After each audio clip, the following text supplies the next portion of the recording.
11 নম্বর অঙ্কটা এখানে তিনবার আসছিল, তাই না? 17 নম্বর অঙ্কটা এর মধ্যে x এর সাপেক্ষে 1 প্লাস সাইন এক্স ভাগ 1 মাইনাস সাইন এক্স এর অন্তরীকরণ নির্ণয় করো। এটা কতবার আসছিল? তিনবার আসছিল, তাই না? তো এই অঙ্কটা আমরা সমাধান করি। কলমের হিটটা কোথায়?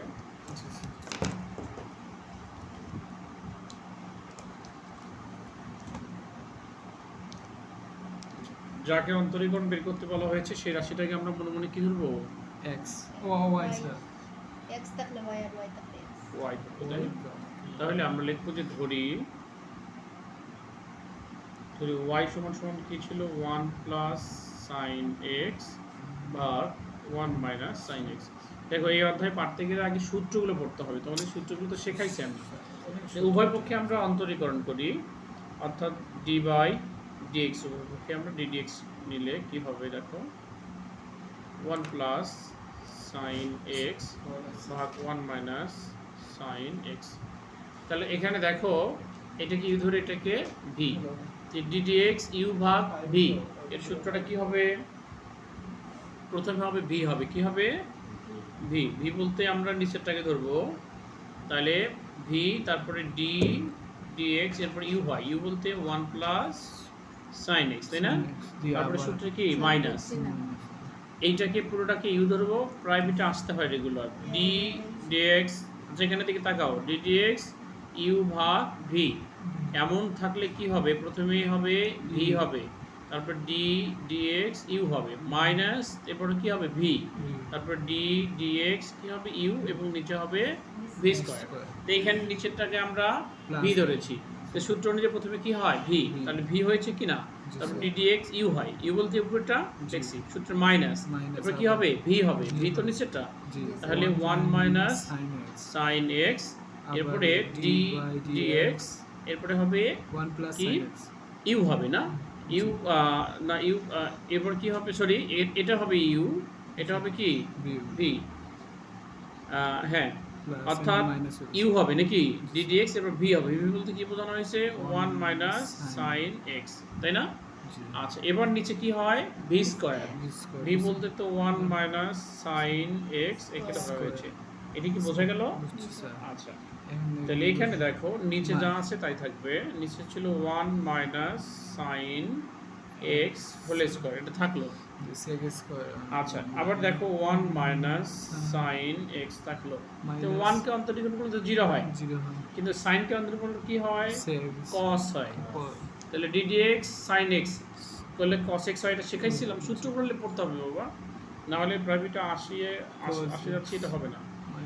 1 মাইনাস সাইন এক্স, তাহলে 1 কে তো ddx করলে তো 0 হয়, দরকার নেই এটা, কিন্তু সাইন কে ddx করলে কি হয়? cos হয়। তাহলে মাইনাসের সূত্র, মাইনাস তো এখানে আছেই, তাহলে এটা হবে cos x। এটা কি বোঝা গেল?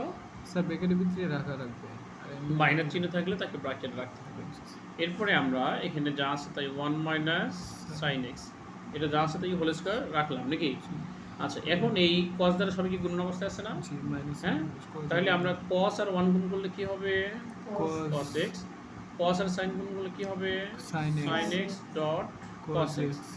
আচ্ছা, এই মাইনাস আর মাইনাসে কি হবে? প্লাস। cos দ্বারা 1 কে গুণলে কি হবে? cos x। একইভাবে এই মাইনাস আর মাইনাসে প্লাস, প্লাস আর মাইনাসে মাইনাস হবে, তাহলে sin আর cos গুণ করলে কি হবে? sin x dot cos x। এটা কি বোঝা গেল? আচ্ছা, তাহলে এখানে দেখো এখানে লাগে স্যার, এটা বেশি হয়ে গেছে একটু এটা প্লাস ছিল না, একটু মিস্টেক হয়ে গেছে, এটা প্লাস হবে। তাহলে মাইনাস প্লাসে মাইনাস, মাইনাস মাইনাসে কি হবে? প্লাস, তাই না? আচ্ছা, দেখো এই জিনিসটা দেখো, এটা তো প্লাস ছিল না, প্লাস হবে। প্লাস আর মাইনাসে প্লাস, মাইনাস, প্লাস আর মাইনাসে মাইনাস, মাইনাস সঙ্গে মাইনাস করলে কত হবে? প্লাস। প্লাস সাইন আর cos গুণ করলে প্লাস হবে। তাহলে এই সাইন কাটা যাবে, dot cos minus sine dot cos plus কাটা যায়। তাহলে cos একটা একটা কত থাকে? একটা 2 cos, নিচে থাকে 1 minus sine x whole square. এইটাই হচ্ছে অ্যান্সার। এটা কি বুঝতে পারছো? পারবে কি না এটা? তারপরে এমন হলো সব হ্যাঁ, এবার আমাদের আরেকটা অঙ্ক ছিল দেখো এখানে বলছে x এর সাপেক্ষে অন্তরজ সহগ নির্ণয় করো tan ইনভার্স ex। এটা কত বড় আসছে? 16 সালে এটা 2016 সালে আসছে। তাহলে এটাকে আমরা এখন হিসাব করে দেখাবো কিভাবে হয়। তাহলে এটা 20 নম্বর অঙ্কটা দেখো। তাহলে যাকে অন্তরীকরণ করে বের করতে হবে তাকে প্রথমে কি ধরবো? আমরা y ধরবো। ধরি y সমান সমান tan ইনভার্স ex, তাই না? তো এই ইনভার্স tan ইনভার্স এখানে আসলে কি হবে? tan হয়ে যাবে। কি হবে? 10 tan ইনভার্স এখানে আসলে tan হয়ে যাবে। এখানে তো y আসছে আর এখানে কি থাকলো? ex। এবার আমরা উভয় পক্ষে কি করব? অন্তরীকরণ অন্তরীকরণ, অর্থাৎ d dx d by dx tan y আবার d dx dx। তাই আমরা জানি যে tan কে অন্তরীকরণ করলে কি হয়? sec স্কয়ার x, তাই না? তাহলে tan y কে অন্তরীকরণ করলে কি হবে? sec স্কয়ার y ছিল y হবে। আবার এই y তো আছে, y আর dy মিলে dy আর dx তো নিচে আসেই থাকলো। আর ex কে অন্তরীকরণ করলে কি হয়? ex ই হয়, তাই না? আচ্ছা, তো এখন এই sec স্কয়ারটা এখানে কি আছে? গুণক হবে তাহলে ওই পারে গেলে কি হবে? বা ex, তাহলে sec স্কয়ার y। আবার sec স্কয়ারের একটা সূত্র ছিল, sec স্কয়ার সমান কি হবে? sec স্কয়ার সমান 1 plus tan square. sec square সমান কি হবে? 1 প্লাস 2 তাহলে sec স্কয়ার বলতে কি বোঝায়? 1 প্লাস tan স্কয়ার y ছিল, বুঝছো কি না? আচ্ছা, এবার আমরা কিন্তু আমরা tan y বলতে কি বুঝছি এখানে? ex। তাহলে আমরা এখন tan y এর জায়গায় ex এর মান বসিয়ে দেবো। ex থাকলো এখানে 1 থাকলো প্লাস tan y এর জায়গায় কত হবে? ex হবে না? কিন্তু এখানে স্কয়ার ছিল না, ওই জন্য আমরা যদি পাওয়ার পর কি হয়? গুণন হয়। হ্যাঁ, বুঝলা কি না এটা? তাহলে এটাই হচ্ছে আনসার। পারবে না এগুলো? স্যার আরেকটা আছে এরপরে দেখো তোমাদের 26 নম্বর আরেকটা অঙ্ক ছিল যে লন ফার্স্ট ব্র্যাকেট ln x কে অন্তরীকরণ করতে বলা হয়েছিল।